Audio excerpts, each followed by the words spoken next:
Um jovem lá de Santa Catarina chamado Borchardt se envolveu numa briga e aparentemente, ao dar um soco no oponente, ele acabou matando o rapaz. Ninguém sabe se morreu mesmo ou não, mas o fato é que ele ficou preocupado ali com os parentes, com as autoridades, poderiam prendê-lo, os parentes podiam matá-lo como vingança, e então o Borchardt resolve fugir de volta para a Alemanha, de onde ele tinha imigrado para o Brasil. Ele passa na casa do padrasto, Carlos Dreff, que pega lá uma trouxinha com roupas e comida rapidamente, evitou o rio Itajaí-Mirim, porque era uma via de acesso mais movimentada, e foi pelo mato mesmo, né? Eu tenho aqui uma foto até do caminho que ele fez, do possível trajeto, né? Está aí na tela. Então, ele sai aqui aqui é Gaspar Alto, depois eu vou explicar o que isso aqui significa. Brusque, ok? E ele então percorre a pé, né, naturalmente, todo esse trecho aqui de mata, até chegar a Itajaí, onde era o porto. Até hoje tem o porto Itajaí, né? Na época é um porto assim, bastante importante do estado, da região sul, ali. Daqui saíam navios oceânicos, navios menores para o Rio de Janeiro, e de lá navios oceânicos para a Europa, para o sul, Argentina, outros lugares do mundo aí. Então, aqui numa foto de satélite, né? O mesmo caminho, vejam que é mata, né? Hoje, na época mais cerrada ainda, então foi uma fuga bem difícil. Ele chega lá ao porto Itajaí, aí tem uma foto de 1900, mais ou menos assim mesmo, era naquela época, né? Só que 20 anos antes, 1880, navios a vapor, né? Já estavam nessa época aparecendo ali e tal, antes era só a vela. E ele embarca clandestinamente num desses navios, rumando para Europa, né? Para a Alemanha, com escala na Inglaterra, que era onde praticamente todos os navios oceânicos partiam de lá ou chegavam lá, na Inglaterra. Por isso que a gente suspeita que foi na Inglaterra, na escala, em que ele teve contato com missionários adventistas. É bem interessante. Claro, o rapaz foi descoberto no navio, aí já estava no alto mar, não tinha que vão jogar para os tubarões, né? Aí ele, certo, pagou a passagem lavando convéis, descascando batata, alguma coisa assim. Na Inglaterra, provavelmente, ele então encontra dois senhores bem vestidos, com pastinhas na mão. Olha aí os missionários e comportores e distribuidores de literatura, a importância, né, desse segmento da obra. Abordam o jovem e perguntam: você vem do Brasil? Ele ficou preocupado. Já me acharam aqui então, né? Deve ser a polícia, deve ser a CIA, KGB. Nem existia essas coisas. Sim, por quê? Nós somos missionários adventistas. Aí ele já ficou mais tranquilo, né? E nós temos interesse em enviar literatura para o Brasil. Você conhece alguém que tem interesse lá? Em receber de graça revistas, livros? Ele, olha, meu padrasto é luterano, o Carlos Dreff, né? Meu padrasto é luterano e acho que ele vai ter interesse. E forneceu o endereço. Passados alguns meses, eis que chega lá a vila de Brusque, está a foto do começo do século, né? Casas em estilo enxaimel, típicas, né, da Alemanha. Os migrantes, quando vieram, construíram casas como eles estavam acostumados a fazer lá, só que lá neva, então o telhado tem que ser bem anguloso, né, para a neve escorrer. Ali não, né, mas fizeram desse jeito mesmo. A vila estava ali, e nesta vila havia um casarão comercial que está aí, até hoje está lá, né? Já bem deteriorado, como está aqui nessa foto mais recente. Quer ver que eu tirei isso aí faz uns 10 anos. O grande esforço lá é de adquirir essa casa para ser um museu. É o meu sonho. Tenho orado por isso. Mas enfim, aqui a foto mais antiga, então está mais bem preservado, né? Esse casarão comercial, que ficava lá na vila de Brusque, era uma espécie também de correio, entreposto comercial, local de fofoca, de atualização da conversa, né? Era quase tudo ali, mas era uma venda. Os colonos vendiam o excedente de suas plantações ali e compravam tempero, compravam ferramentas nessas casas comerciais. O proprietário desse casarão que está lá até hoje, é esse senhor aqui, ó, Davi Hort. Então ele era o dono daquela casa, e quando o pacote lá dos missionários, que continha 10 dessas revistas aí na tela, a Stimme der Wahrheit, quer dizer, a voz da verdade. Pastor Conrad, perdoe se a minha pronúncia do alemão não for muito boa por aqui. Deu certo? Danke. Essa revista chegou lá, só que assim, quando chegou no casarão, Ninguém sabia o que estava dentro do pacote, mas ficaram muito curiosos. Selo de Battle Creek, Estados Unidos. Não é todo dia que chegava correspondência de outro país, dos Estados Unidos. Aí chamaram o Dreyfus, Carlos Dreyfus, o padrasto do rapaz que brigou e fugiu. Estão acompanhando a história? E ele estava ali na vila, dizem a tradição oral, né, que ele estava na vila. Chamaram e: Dreyfus, tem uma encomenda para você, vem aqui abrir o pacote. Pacote para mim, eu não pedi nada. E ficou preocupado, com medo. E se for uma carta bomba? Se for uma cilada, sei lá, que cilada, homem? Está pago, o selo está pago, abra logo. Estavam morrendo de curiosidade. Aí, até que, tanta insistência, ele abriu o pacote e se depararam com aquelas revistas. Ficaram um pouco decepcionados, diz a história, porque, revistas, tá bom. Ele pegou uma para si e entregou as demais, dizem que eram 10 revistas, as demais para os amigos que estavam ali na venda. Grave esse nome agora. Quem estava ali junto era um menino, aí uma foto, claro, ele já adulto, né? E é muito fácil de reconhecer esse rapaz, esse Adolfo Hort, nas fotos, por uma característica peculiar, estão vendo? a orelhinha de abano, né? Em todas as fotos históricas é fácil de achar Adolfo lá no meio. Ele não usava barba também, que era muito comum naquele tempo, né? Era bigodinho e a orelhinha. Adolfo Hort tinha 10 anos, mais ou menos 10 anos. Estava ali, eu consigo imaginar a cena, né? De certo Adolfo sentado em cima de umas sacas de feijão, e ali, curioso, com os olhinhos brilhando. O que será que tem nesse pacote? Por que eu disse grave esse nome? Ele era filho do Davi Hort, o dono do casarão.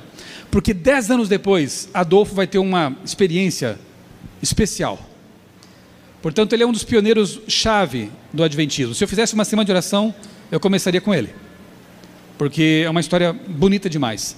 E foi o primeiro, eu vou já estragar a história, dizendo que foi o primeiro adventista, né, a ver o pacote, a primeira material adventista, literatura adventista, a ser aberto no Brasil. Por favor, entendam que nesse momento não tinha pastor, não tinha comportor, não tinha missionário, não tinha nada, não tinha ninguém. O Brasil era um território inexplorado para o adventismo. Então, o que chegou primeiro? Publicações. Os primeiros pregadores eram silenciosos e fizeram uma obra tremenda, você vai perceber. Por que a história de Adolfo é interessante? Singular. Como eu disse a vocês, 10 anos depois, ele estava lá, então, portanto, com cerca de 20 anos, já casado, casou com a Emma, que era a doméstica da família. Ele se apaixonou por ela, se casaram. E aí, ele era o tipo alemão sangue quente, né? Eu conheço vários. Aliás, eu tenho uma lá em casa. Minha esposa é Schmidt, descendente de família Schmidt.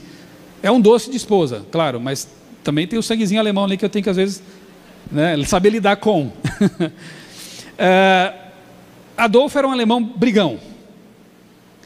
E quando soube que lá em Gaspar Alto, você lembra do mapa? Brusque, e tem uma serra que você sobe, lá num valezinho entre as montanhas, tem Gaspar Alto, uma pequena localidade ali, que parou no tempo. Se você vai lá hoje, está do mesmo jeitinho de 100 anos atrás.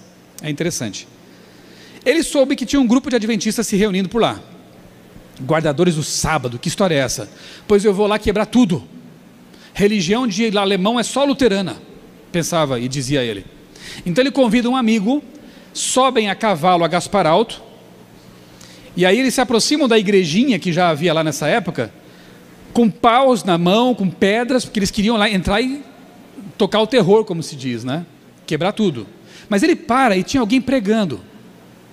E ele ouve algumas palavras e um texto bíblico sendo mencionado lá. E fala para o amigo: vamos embora. Isso mexeu comigo. Eles descem a serra.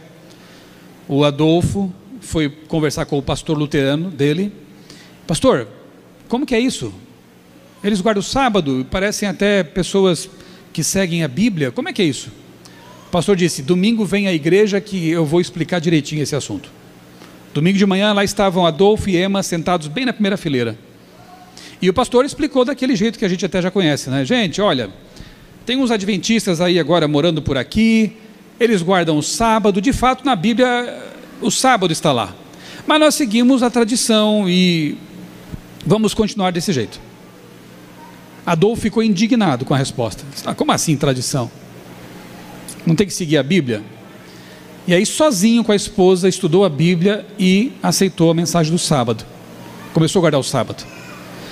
Como os vizinhos souberam disso e os parentes também ficaram indignados com isso, Começaram a jogar pedra na casa deles no pôr do sol, de sexta-feira. Começaram a jogar ovos podres na casa dele. Perseguição terrível. Para você ter uma ideia, isso já foi e um dia voltará a ser, né? Quando os adventistas caminhavam pelas ruas, eram xingados de Verflucht Sabatisten, ou sabatistas amaldiçoados, né? Malditos, sabatistas malditos. E aí, como é que seria hoje? Você encararia isso? Você enfrentaria bem isso? Manteria a cabeça erguida? Eu sirvo ao meu Senhor? Ellen White disse que um dia nós seremos de novo execrados na mídia, pelas ruas. Fique firme. Eles não desistiram. Adolfo depois se mudou dali, foi para outra cidade. E o que é interessante, irmãos, o que ele queria fazer mesmo com um amigo lá em cima de Gaspar Alto? Destruir a igreja. Anos depois, morando já em Corupá, ele morou em Corupá e em Jaraguá do Sul. Ele se tornou um construtor de igrejas. Eu esqueci de colocar nessa apresentação uma foto em que ele está sentado num andaime, construindo essa igreja. Aí já está pronta, né? Mas tem a foto dele sentadinho no andaime construindo a igreja. Ele queria destruir a igreja, tornou-se um construtor de igrejas. Isso é maravilhoso, né? Quando a gente estuda ali a história de Paulo, né? Saulo e Paulo, quem Deus trouxe e em que transformou, pioneiros como Bates, né? Andrews. A gente vê também no Brasil coisas maravilhosas como essa, de destruidor de igrejas a construtor delas. Maravilhoso isso. Vamos avante. Aquelas revistas que estavam sendo enviadas para o Brasil, né, continuaram chegando, pacotes e mais pacotes, tudo em nome de Carlos Drefke. Mas chegou um momento que ele ficou preocupado. Vai que um dia manda conta para mim, eu vou cancelar isso aí. E mandou uma carta lá para a editora dizendo: ó, não quero mais que mandem para o meu nome. O povo ficou triste. Por quê? Porque estavam gostando dessas publicações. Famílias estavam já praticando a reforma de saúde, crendo na volta de Jesus, pregadores silenciosos. Por isso que livro missionário, folhetos, vamos entregar. Não sabemos o resultado disso. Não sabemos quantos vão um dia nos abraçar no céu, porque deixamos um livro talvez numa caixa de correio, porque esquecemos um livro no metrô e no ônibus. Ande sempre com livros na sua bolsa, na sua mochila. Você não sabe em que momento você vai ter a oportunidade de falar para alguém alguma coisa e deixar um presente. Crie esse bom hábito. Quando Carlos Drefke desistiu, o povo ficou triste. Aí um professor alemão, polonês, chamado Sikwidowski, disse assim: pode colocar no meu nome, manda para mim. Aí todo mundo ficou aliviado, as revistas continuaram chegando, os livros também. Mas algum tempo depois o próprio Sikwidowski também pediu para cancelar. E entre ser uma terceira figura, agora essa bem interessante, um jovem chamado Frederick Dressler, um alcoólatra, também imigrante alemão. Dizem as más línguas que ele foi até expulso da Alemanha, o pai dele era pastor, porque não tinha jeito, o rapaz não, só vivia bebendo, caindo nas sarjetas. Aí quando ele soube das tais revistas que vinham de graça dos Estados Unidos, ele falou: pode colocar no meu nome. Qual era a intenção de Dressler? Receber as revistas, ir às vendas, às casas comerciais e trocar por cachaça. Qual o interesse dos vendeiros? Papel de boa qualidade para embrulhar mercadoria. Barato, vinha de graça. Davam cachaça e pegavam papel, embrulhavam sabão, e o sabão levava a mensagem adventista às pessoas. Olha como Deus faz as coisas. Não tinha pastor, não tinha missionário, não tinha comportor, vai sabão mesmo. Não tinha comportor, vai o bêbado mesmo. Primeiro comportor no Brasil foi um bêbado. Graças a Deus, a gente suspeita que ele tenha também se convertido com a mesma mensagem que levava quando as mãos tremiam, deixava cair pelo chão os folhetos. Porque um dia, quando o primeiro pastor a pisar no Brasil chegou aqui, depois eu vou apresentá-lo a vocês, ele foi visitar um senhor dono de um alambique. Quando o senhor ofereceu a cachaçinha para o pastor, ele disse: muito obrigado, mas eu não bebo por isso, isso, isso. Você quer, né, Dressler? Você bebe? Não, muito obrigado, eu não bebo mais. Você? Nós sabemos disso, tem documentos sobre isso. Então eu quero crer que o Dressler se converteu também com a mensagem que ele ajudou a espalhar.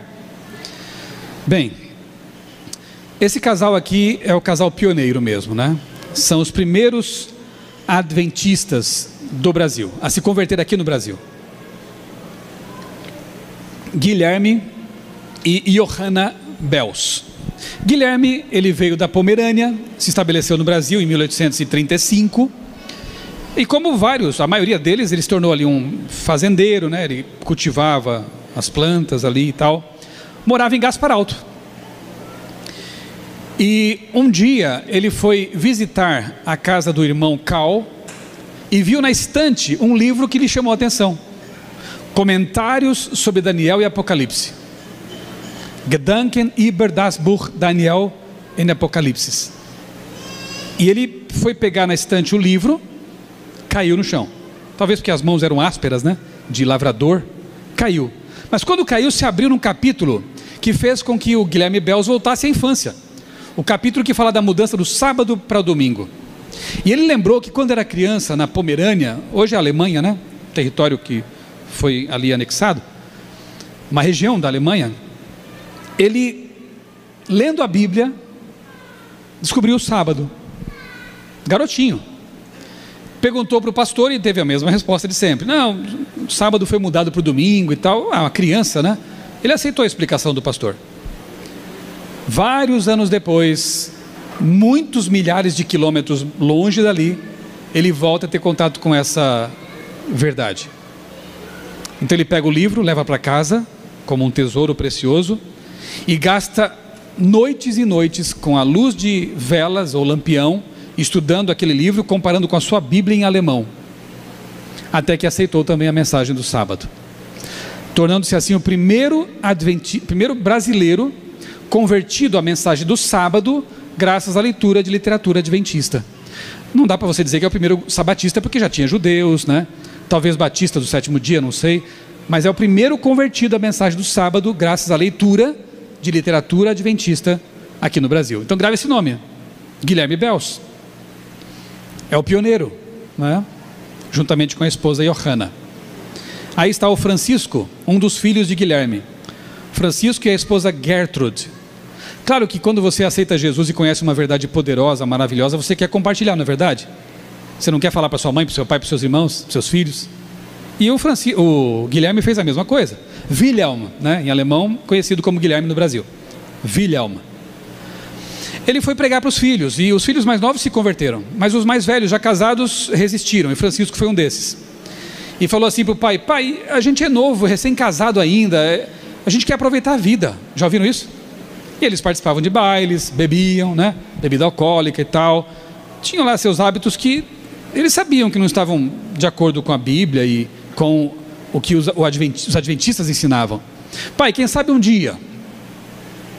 O detalhe é que a esposa dele, a Gertrude, ficou gravemente doente naquela época. E parece que Francisco entendeu o recado.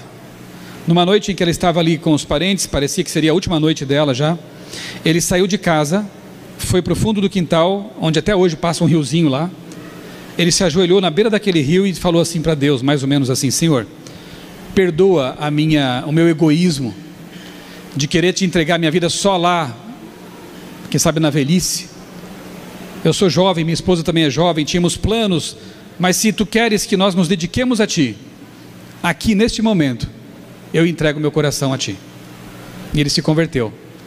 Quando chegou no quarto, onde estava a esposa quase morrendo, ela estava curada, completamente curada. Primeiro milagre que Deus estava ali confirmando, realmente que estava do lado deles, que estava com eles. Mas houve outro milagre também. Tem a história do... sim, antes de eu falar do outro milagre, vocês sabem quem foi esse senhorzinho aí? Esse rapazinho que depois se tornou um pastor conhecido? Ele mesmo, Rodolfo Bels, filho do Francisco Bels, que está aqui, por sua vez, neto de Guilherme Bels, o pioneiro. 4 gerações, porque tem mais um ainda. Tem aqui o Rodolfo, ele escreveu aquele livro Quando Tudo Falha, Gratos Porque... Foi um grande pastor, presidente de união, né? Enfim. E aqui nessa foto tem o pastor Rodolfo com o filho, Cláudio Bels, está aqui na foto. Já está com 90 e... acho mais de 90 anos, né? Já está assim com a mente fraca, né? Grande homem de Deus. Foi o primeiro pastor a vestir a roupa dos desbravadores, o uniforme, no Brasil. E ele me contou essa história, disse que foi até xingado na porta da igreja por uma irmã, Que é isso, pastor? Com essa roupa de militar aí na igreja?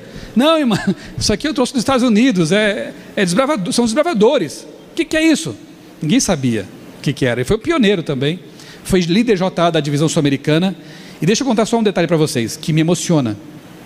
Um dia eu fui a Curitiba para apresentar algumas palestras por lá, e no domingo de manhã eu estava na loja da CPB para fazer ali o lançamento de um livro, falar também para as pessoas que estavam ali, e eu queria muito visitar o pastor Cláudio Bels, porque eu sabia que ele estava doente, mas eu não encontrava tempo, estava uma correria aquele fim de semana. Eu estava lá na loja da CPB com várias pessoas atendendo ali, de repente entra lá com uma bengalinha o senhor Cláudio. Que bom, eu tenho saudade dele. Aí chega lá o pastor Cláudio, a bengala, andando devagar, puxaram uma cadeira, ele sentou e disse assim: Borges, ele me chamava assim, né? Me chama assim: Borges, eu sei que você está correndo aqui, que está difícil, mas eu não podia deixar de vir aqui te dar um abraço e orar com você. Gente, pastor de verdade, motivação para mim, para o meu ministério. Ele veio me visitar pouco antes do pastor Marsk, Geraldo Marsk, que homem, falecer. Eu fui com a minha esposa visitá-lo. Ele estava já acamado, bem fraquinho. Você acha que ele me deixou orar por ele? Borges, eu vou orar por você. Ele orou por mim. Depois eu consegui orar por ele também, mas primeiro ele quis orar por mim. Era disso que eram feitos esses homens e mulheres. Era assim. O homem que conversou com Deus no cipó de uma árvore na floresta, perdido na floresta. O pastor Geraldo, ele falava assim para mim: e aí, Borges, já aprendeu alemão? Eu falei: pastor, é difícil esse negócio, né? Eu tento, mas é difícil. É mais fácil inglês. Não, Borges, inglês é um dialetozinho do alemão. Eu falava assim: você tem que aprender o alemão. Tenho muita saudade do pastor Geraldo também. Espero poder vê-lo de novo em breve. Em breve. Pessoas que deixam um legado, né? Pastor Cláudio, nunca vou esquecer disso. Eu devia ter visitado o pastor Cláudio. Ele foi até mim orar comigo. É lindo isso. Aí está, Augusto e Johanna Ohm. Família Ohm, né, também foi uma família pioneira, conhecida na obra, né? Assim como os Bels. Ele se mudou para Gaspar Alto também, veio da Pomerânia também como amigo Guilherme, eram amigos. Só que ele não queria saber desse negócio de adventismo, de sábado, de volta de Jesus também, ele não tinha interesse. Só detalhe é que a esposa dele, a Johanna, vivia doente, ela já era uma mulher doente, uma doença que ninguém conseguia descobrir a solução para aquilo. Ele estava acostumado já sempre a ir para a roça e voltar com a enxada nas costas e ter que fazer a janta, limpar a casa, porque a mulher não conseguia. Quando a Johanna soube da cura da Gertrude Bels, ela pensou: será que esse Deus dos Bels não me cura também? E ela começou a estudar a Bíblia. Olha que impressionante, descobriu por si mesma as verdades que a família Bels estavam abraçando.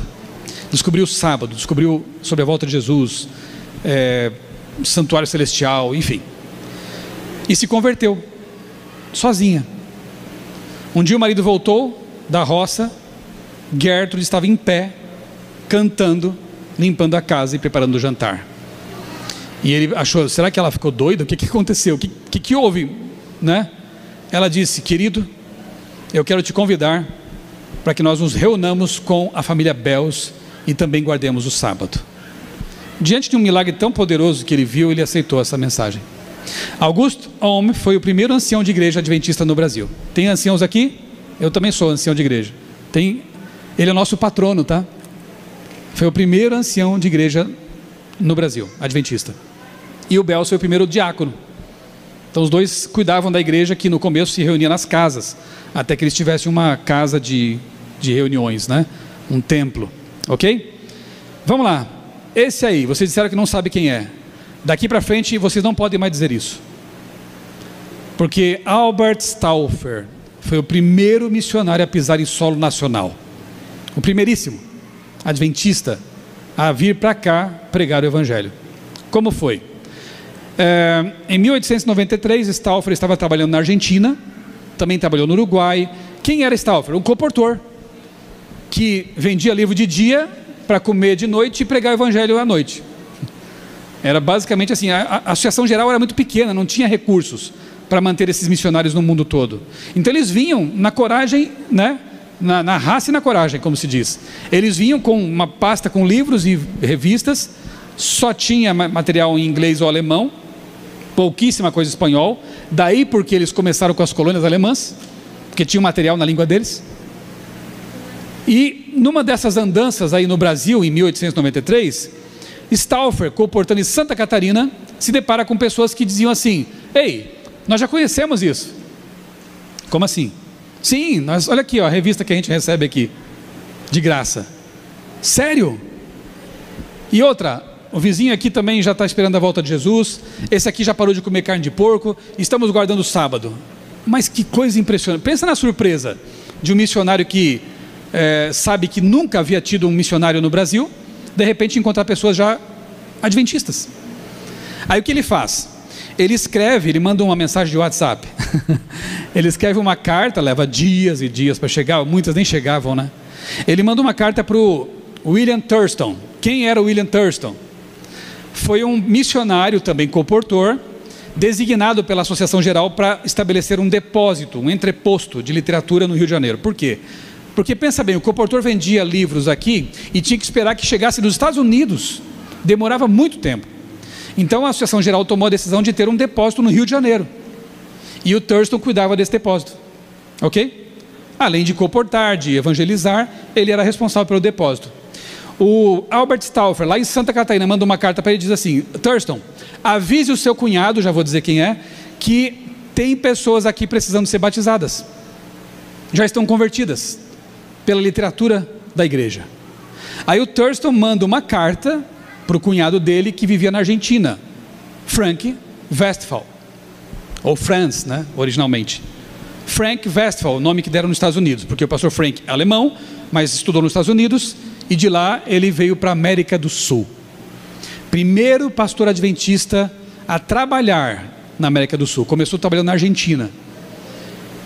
Quando recebe a carta do cunhado, Thurston, ele então se prepara para visitar o Brasil, deixa a esposa, os filhinhos na Argentina, e vem de navio, uma viagem que demorava muitos dias, e desembarca no Rio de Janeiro. Lembra que eu falei? Rio de Janeiro era o porto maior, que recebia navios oceânicos, né? Desembarca no Rio de Janeiro, fica lá o tempo de quarentena, que era comum na época. E então, o que acontece? Entre 1880, Michael me pegando no pé de novo daí, né? Entre 1880 e 1895, 15 anos, muita gente foi se convertendo no Brasil graças à literatura, né? E já havia conversos no estado de São Paulo, precisamente ali em Piracicaba, Rio Claro, ok? Estão me acompanhando? Lá em Santa Catarina tinha vários convertidos já, Bells, Olme e outras famílias, Schirmer. Rio Grande do Sul também, né? Famílias convertidas. Aí, pastor Westphal desembarca no Rio de Janeiro. Pergunto, qual seria o caminho mais óbvio, né, para ele fazer a fim de encontrar os conversos? Já havia aqui em São Paulo, no interior, convertidos. Vir para o interior de São Paulo ou ir diretamente para Santa Catarina, que era muito mais longe? Para onde ele vai? Interior de São Paulo. E ele vai então, pega lá as suas malas, a pé, alguns trechos tinham trem, mas poucos, jumento, né, para andar por aquelas matas, e vai para Piracicaba. E ali ele encontra um jovem, muito inteligente, por sinal. Deixa eu só dizer uma coisa antes de falar do jovem, né? O pastor Westphal, para não confundir as coisas, é muito nome, né, na cabeça de vocês, eu acho, por isso que você tem que ler depois para internalizar tudo. O pastor Westphal ficou aqui no Brasil meses, pregando, ensinando, dando estudos, batizando, organizando igrejas, como a de Gaspar Alto, a primeira organizada no Brasil. Enquanto estava aqui, várias cartas da esposa foram enviadas para cá, para o Brasil, mas nenhuma delas chegou. Os correios eram bem precários. Quando o pastor Westphal volta para a Argentina, Meses depois, ele encontra a esposa, o filhinho, mas a bebezinha, que ele havia deixado com a mãe de colo ainda, não estava com a mãe. Cadê a minha filhinha? Você não recebeu as cartas, querido?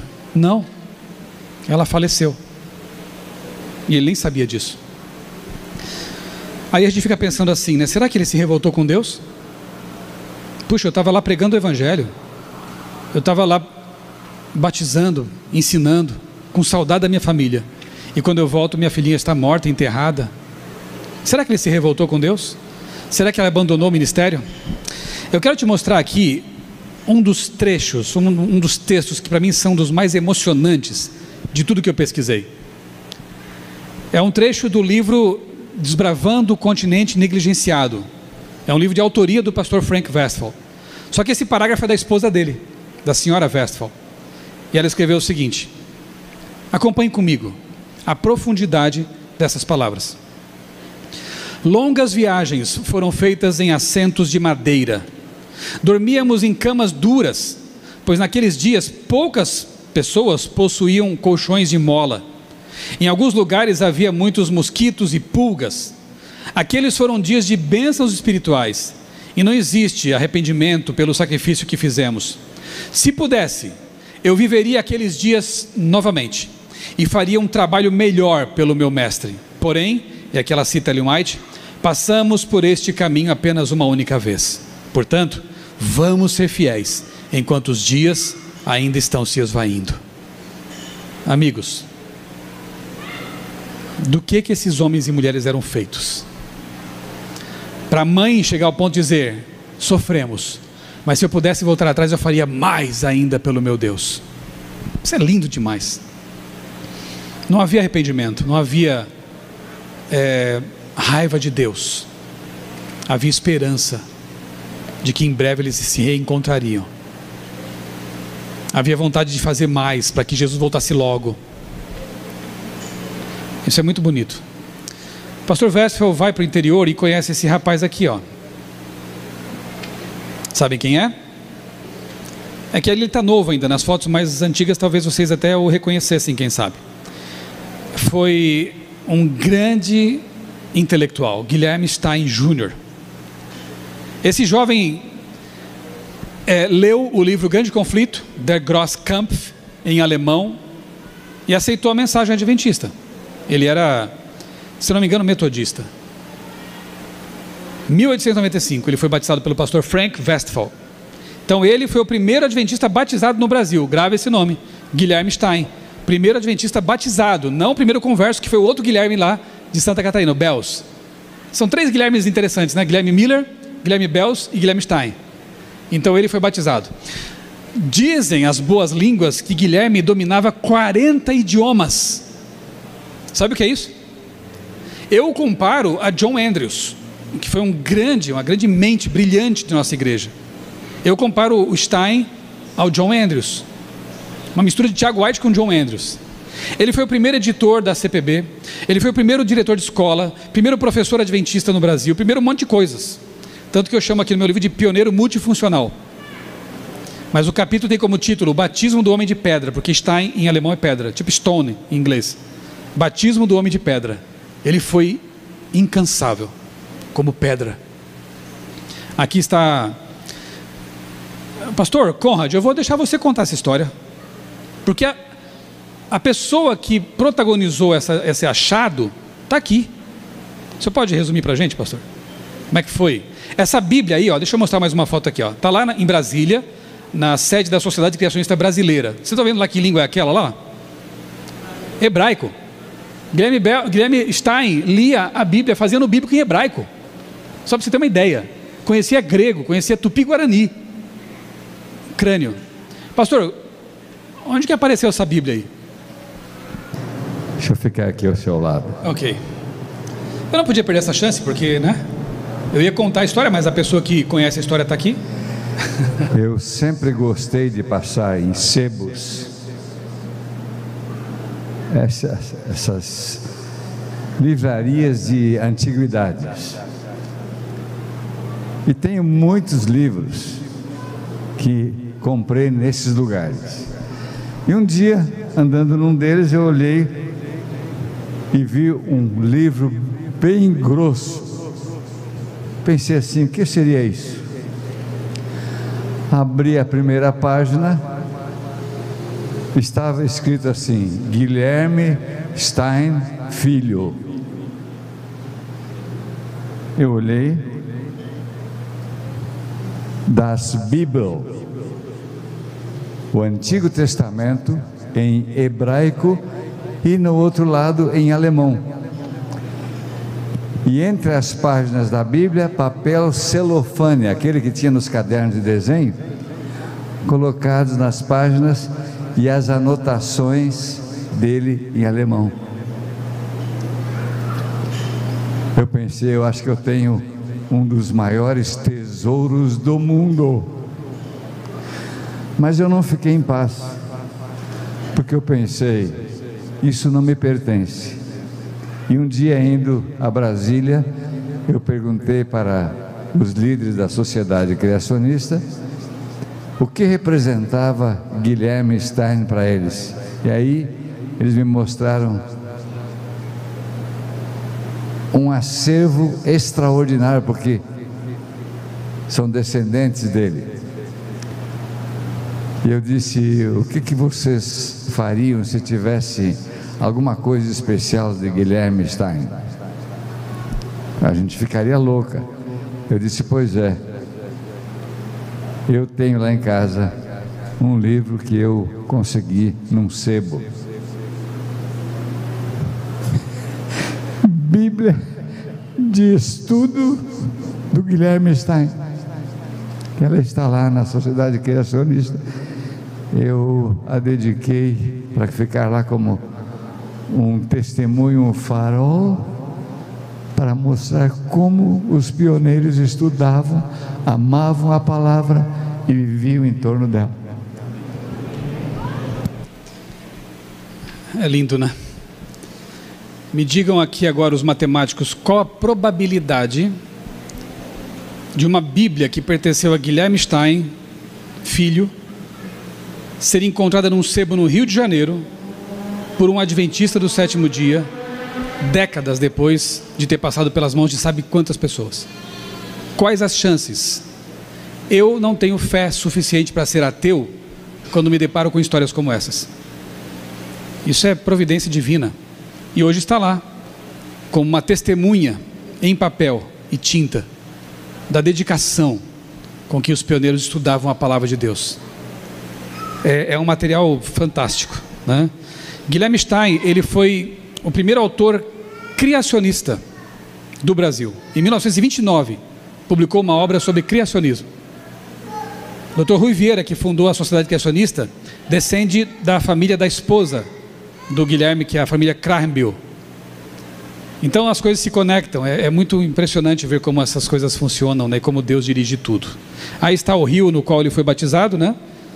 O rio Piracicaba. O batismo foi interessante porque é um rio caudaloso. E aí, como é que foi? O Stauffer segurou na árvore, com a outra mão ele segurou o paletó do pastor Westphal, e o pastor Westphal segurou o batizando. Imagine se o galho quebra, o primeiro batizado já morria afogado. Então tinha que ter muito cuidado ali, né? Então assim foi batizado o Guilherme ali no rio Piracicaba, ok? No dia 8 de junho de 1895 foi feito então o segundo batismo adventista no Brasil, do pessoal lá de Brusque, né? No rio Itajaí-Mirim. Vários conversos já tinham aceitado a mensagem graças à literatura adventista. E no dia, 3 dias depois, em Gaspar Alto, eles represavam o riozinho para ficar com mais água ali, o volume maior, né? E ali foi feito então o terceiro batismo, em que Guilherme Belz, Ohm, os Schirmer e outras famílias foram batizadas em Gaspar Alto. Os 3 primeiros batismos no Brasil.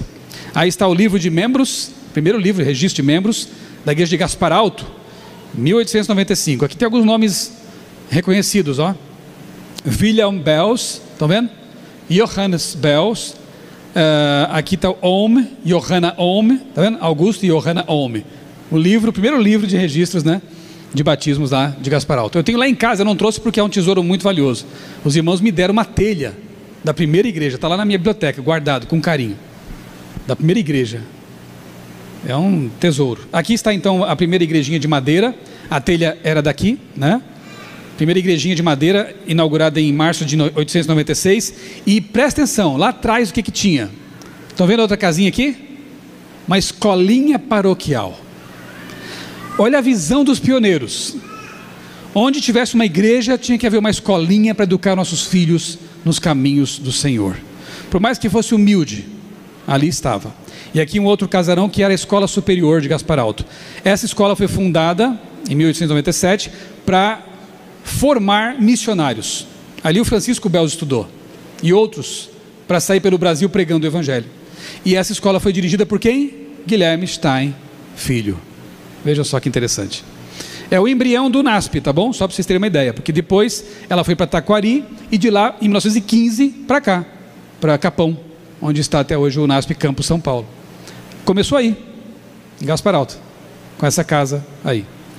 A primeira igreja está lá até hoje, né? Quer dizer, essa aí já é pós Segunda Guerra Mundial, reformada, mas o piso de madeira é até hoje o mesmo, original, e o púlpito, no qual eu tive a honra de pregar, é o mesmo até hoje, original. Belz pregou lá, Olme pregou lá.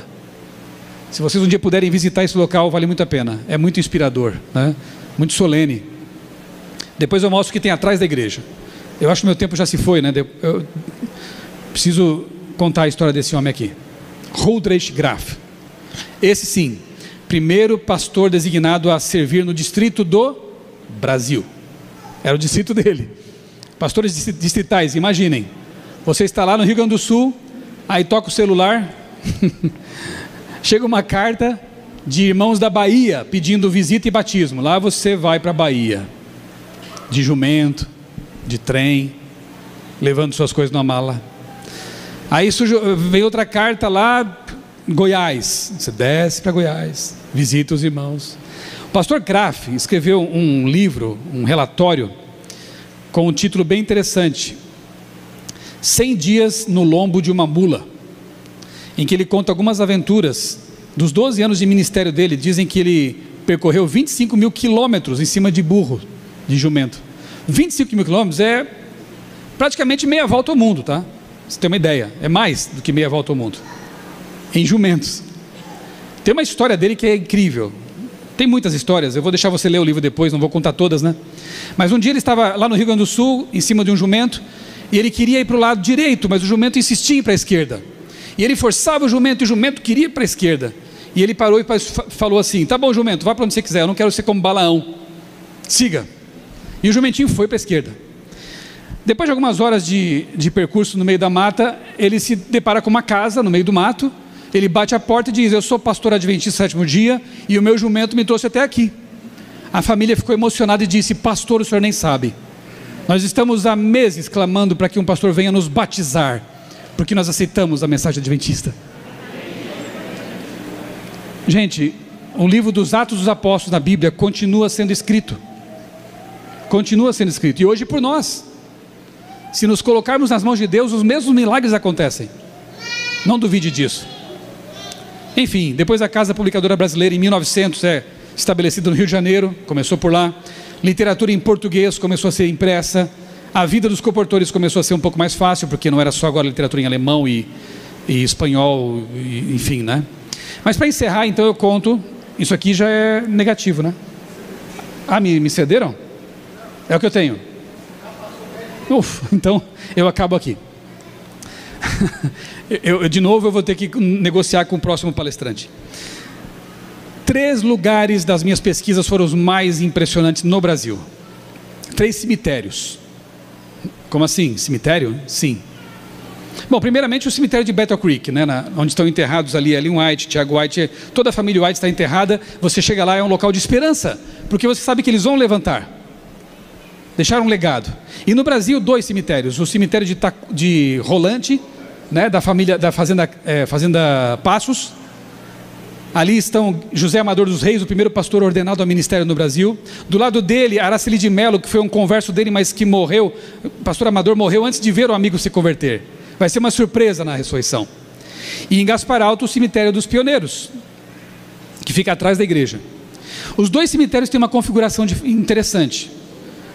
Os cemitérios pequenos e comuns são assim, tem um corredor central e os túmulos ficam voltados para o meio, né, para o corredor. Então o pé dos túmulos fica para o corredor central.